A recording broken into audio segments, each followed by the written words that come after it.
পাকিস্তান ভারতের উত্তেজনার থাওয়া এখনও গরম। তার মধ্যে আরেকটি রুটি বেজে ফেলল পাকিস্তান। এমনিতেই ভারতের সাথে সীমান্ত যুদ্ধের পর ফুরফুরে রয়েছে পাকিস্তান। ঘটনা হচ্ছে, পাকিস্তানের সর্বোচ্চ সামরিক পদ ফিল্ড মার্শাল দেওয়া হলো দেশটির বর্তমান সেনাপ্রধান জেনারেল সৈয়দ ওসি মুনিরকে।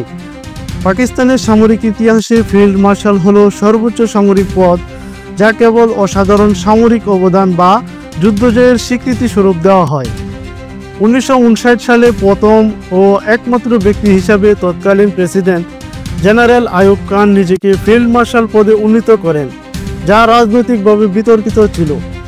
এর 65 বছর পর মঙ্গলবার 20 মে এই পদ দ্বিতীয়বারের মতো প্রদান করা হয় সেনাপ্রধান জেনারেল সৈয়দ ওসি মুনিরকে। ভারতের সঙ্গে সাম্প্রতিক সীমান্ত সংঘাত, তার কৌশল নেতৃত্বে ও সফল প্রতিরোধমূলক অভিযান, বিশেষ করে অপারেশন বুনিয়ান মারসুস এবং মার্কায়ে হকের মাধ্যমে জাতীয় নিরাপত্তা ও সার্বভৌমত্ব রক্ষার বড় ভূমিকা রাখে। এই কারণেই প্রধানমন্ত্রী শাহবাজ শরীফ সরকার তাকে ফিল্ড মার্শাল উপাধিতে ভূষিত করে। এই পদ সেনাবাহিনীর রুটিন পদোন্নতির অংশ নয়, এটি একটি সম্মানসূচক পদ যা শুধু বিশেষ সামরিক সাফল্য ও জাতীয় নিরাপত্তার অসামান্য অবদান রাখার জন্যই প্রদান করা হয়। পদটি প্রধানমন্ত্রীর পরামর্শে প্রেসিডেন্ট এবং মন্ত্রিসভার সম্মতিক্রমে প্রদান করা হয়। জেনারেল ওসি মুনিরকে পদোন্নতি এসেছে এমন এক সময়ে যখন পাকিস্তান ও ভারতের মধ্যে ব্যাপক সামরিক উত্তেজনা বিরাজমান করছে। গত 22 এপ্রিল কাশ্মীরের পেহেলগামের একটি আত্মঘাতী হামলায় 26 জন নিহত হলে পরিস্থিতি চরম হয়ে ওঠে।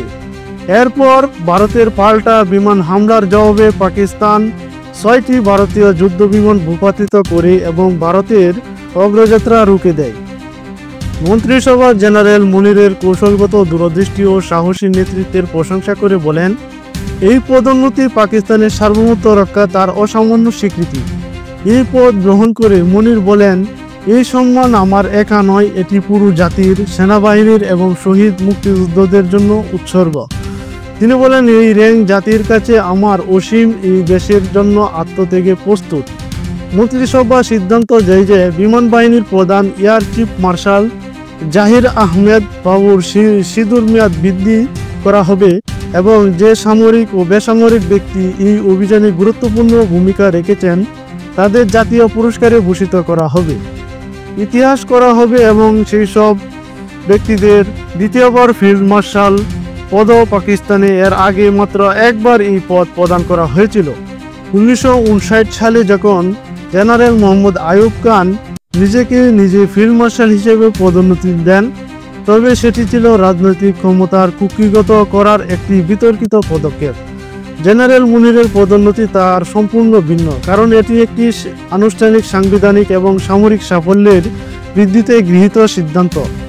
আন্তর্জাতিক প্রেক্ষাপটে ফিল্ড মার্শাল পদ বিশ্বব্যাপী ফিল্ড মার্শাল পদ একটি সম্মানজনক র্যাঙ্ক, যা সাধারণ যুদ্ধকালীন বীরত্ব ও কৌশলগত নেতৃত্বের স্বীকৃতি স্বরূপ প্রদান করা হয়।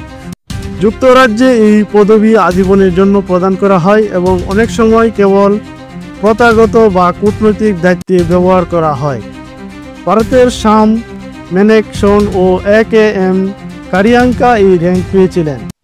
যুক্তরাষ্ট্রে এই পদ জেনারেল অব দ্য আর্মি নামে পরিচিত, যা ডুইট আইজেনহাওয়ারের মতো নেতারা পেয়েছিলেন।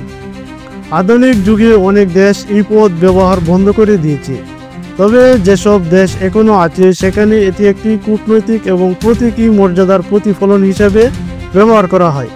জেনারেল ওসি মুনিরের ফিল্ড মার্শাল পদে পদোন্নতি পাকিস্তানের সামরিক ইতিহাসে একটি স্মরণীয় ও শক্তিশালী বার্তা।